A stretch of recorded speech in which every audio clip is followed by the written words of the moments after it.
नमस्कार दोस्तों, मेरे चैनल में आप लोगों का ढेर सारा स्वागत है। दोस्तों, मैंने अपनी पिछली वीडियो में आप लोगों को मध्य पाषाण काल की पूरी जानकारी दी, उसके स्थलों की बहुत डिटेल से जानकारी दी, उसके जीवन यापन कैसे करते थे लोग, सारी जानकारी दी।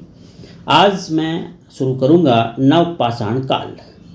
तो नव पाषाण काल से संबंधित जो मेरे वीडियोस रहेंगे वो डिफरेंट रहेंगे, तो इसलिए आप लोग जुड़े रहना और इनको बहुत अच्छे से आप इनको सुनना और समझना। तो चलिए स्टार्ट करता हूँ मैं आज नव पाषाण काल। देखो, जो नव पाषाण काल है यानी कि नव पाषाण या इसको अंग्रेजी में कहते हैं नियोलिथिक। तो नव पाषाण या नियोलिथिक, ठीक है। ये जो शब्द था सबसे पहले हमें किसने दिया? देखो, ये शब्द सबसे पहले दिया था सर जॉन लुबाक ने 1685 ईस्वी में। उन्होंने अपनी एक पुस्तक प्रकाशित की थी जिसका नाम था प्री हिस्टोरिक टाइम्स। इस प्री हिस्टोरिक टाइम्स में उन्होंने इस शब्द का पहली बार प्रयोग किया था। जॉन लुबाक ने इस शब्द का जो प्रयोग किया था वो उस युग को बताने के लिए किया था जिस युग में पत्थर के उपकरण बहुत अधिक कुशलता से और बहुत अधिक रूपों में बनाए गए थे और उन पर पॉलिश भी की गई थी। तो एक ऐसे युग के लिए उन्होंने इस शब्द का प्रयोग किया था। और इस नव पाषाण ताम्र पाषाण संस्कृति को अपने आप में पर्याप्त अन्न उत्पादक अर्थव्यवस्था का जो नाम दिया, यानी इसको जो पर्याप्त अन्न उत्पादक अर्थव्यवस्था बताया वो थे डी गार्डन चाइल्ड। तो डी गार्डन चाइल्ड ने इनको जो है पर्याप्त अन्न उत्पादक अर्थव्यवस्था बताया। और अब अगर मैं बात करूं माइल्स वर्किट की, तो माइल्स वर्किट का जो जोर रहा वो रहा कि जो नव पाषाण संस्कृति है उनको कुछ विशिष्ट विशेषकों से भी जो है जाना जाना चाहिए।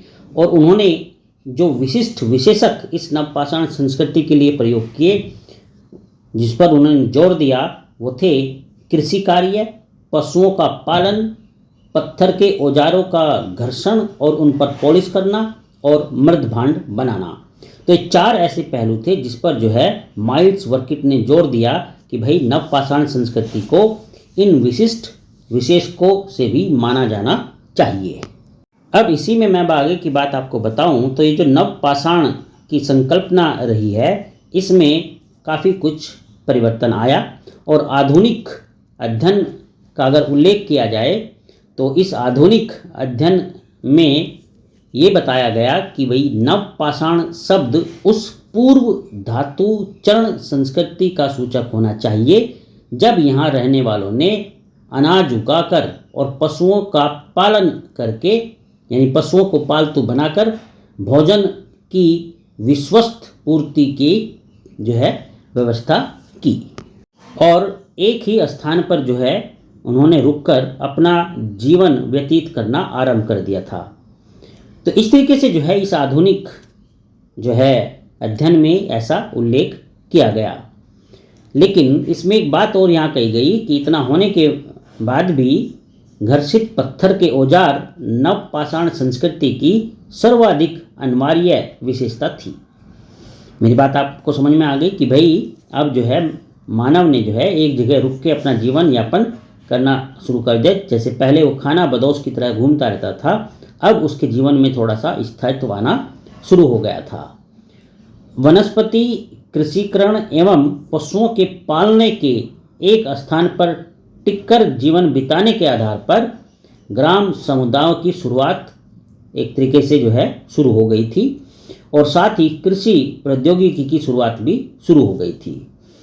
अब अगर इसके अतिरिक्त और मैं बात करूं तो प्रकृति पर और अधिक नियंत्रण और प्राकृतिक साधनों का दोहन होना शुरू हो गया था। तो ये जो नव पाषाण काल था, यानी इसमें काफ़ी सारे चेंजेज आए पहले मध्य पाषाण काल के अपेक्षा।